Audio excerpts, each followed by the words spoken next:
Esquecimento do passado. Por que perde o espírito encarnado a lembrança do seu passado?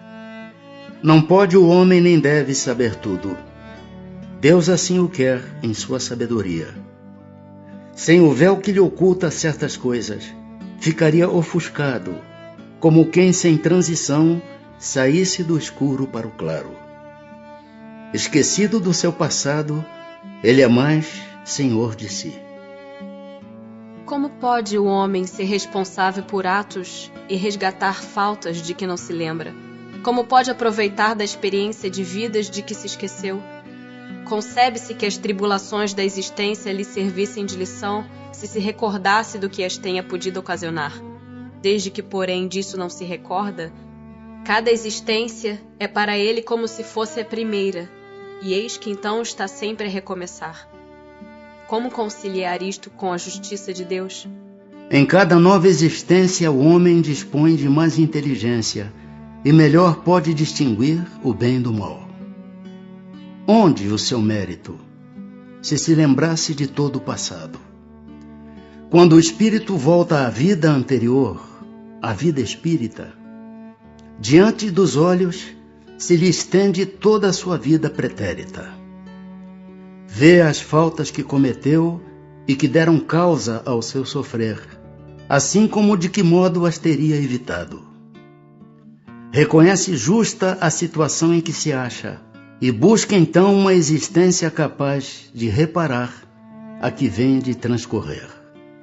Escolhe provas análogas às de que não soube aproveitar, ou as lutas que considere apropriadas ao seu adiantamento, e pede a espíritos que lhe são superiores que o ajudem na nova empresa que sobre si toma, ciente de que o espírito que lhe for dado por guia nessa outra existência se esforçará pelo levar a reparar suas faltas, dando-lhe uma espécie de intuição das faltas em que incorreu. Tendes essa intuição no pensamento, no desejo criminoso que frequentemente vos assalta e a que instintivamente resistis, atribuindo as mais das vezes essa resistência aos princípios que recebestes de vossos pais, quando é a voz da consciência que vos fala. Essa voz que é a lembrança do passado vos adverte para não recairdes nas faltas de que já vos fizestes culpados. Em a nova existência se sofre com coragem aquelas provas e resiste o espírito, se eleva e ascende na hierarquia dos espíritos ao voltar para o meio deles. Nos mundos mais elevados do que a Terra, onde os que os habitam não se veem premidos pelas necessidades físicas, pelas enfermidades que nos afligem, os homens compreendem que são mais felizes do que nós? Relativa é, em geral, a felicidade. Sentimos-la mediante comparação com um estado menos ditoso, visto que, em suma, alguns desses mundos, se bem melhores do que o nosso, ainda não atingiram o estado de perfeição. Seus habitantes devem ter motivos de desgostos, embora de gênero diverso dos nossos. Entre nós, o rico, conquanto não sofra as angústias das necessidades materiais, como o pobre, nem por isso se acha isento das tribulações que lhe tornam amarga a vida. Pergunta então, na situação em que se encontram, os habitantes desses mundos não se consideram tão infelizes quanto nós, na em que nos vemos, e não se lastimam da sorte, olvidados de existências inferiores que lhes sirvam de termos de comparação? Cabem aqui duas respostas distintas. Há mundos, entre os de que falas, cujos habitantes guardam lembrança clara e exata de suas existências passadas.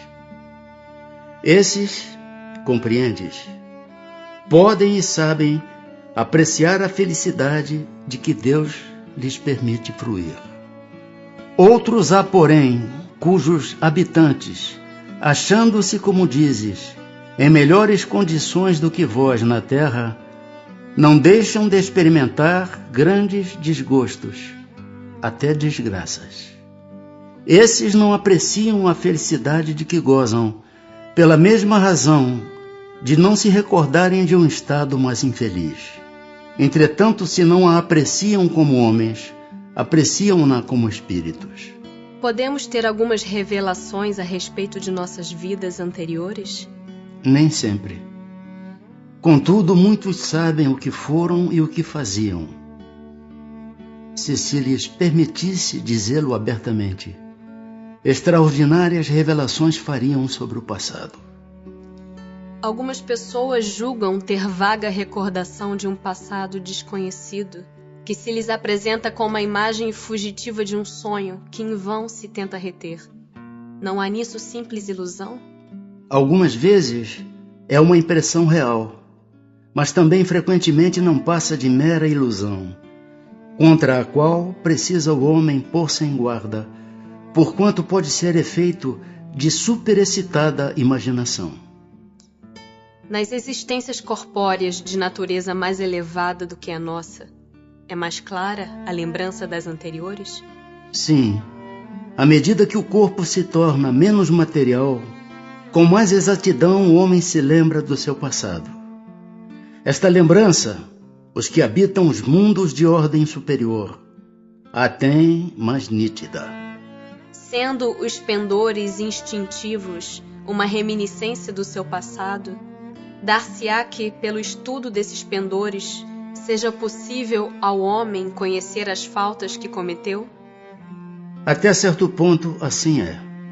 Preciso se torna, porém, levar em conta a melhora que se possa ter operado no espírito e as resoluções que ele haja tomado na erraticidade. Pode suceder que a existência atual seja muito melhor que a precedente. Poderá também ser pior?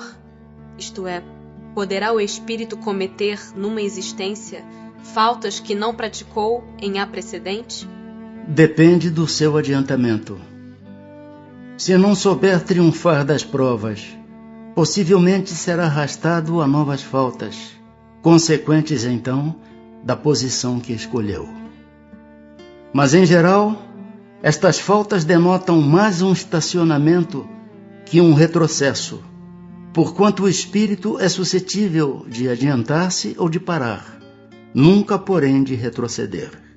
Sendo as vicissitudes da vida corporal expiação das faltas do passado e, ao mesmo tempo, provas com vistas ao futuro, seguir-se-á que da natureza de tais vicissitudes se possa deduzir de que gênero foi a existência anterior? Muito frequentemente é isso possível, pois que cada um é punido naquilo por onde pecou. Entretanto, não há que tirar daí uma regra absoluta. As tendências instintivas constituem indício mais seguro, visto que as provas por que passa o espírito o são, tanto pelo que respeita ao passado, quanto pelo que toca ao futuro.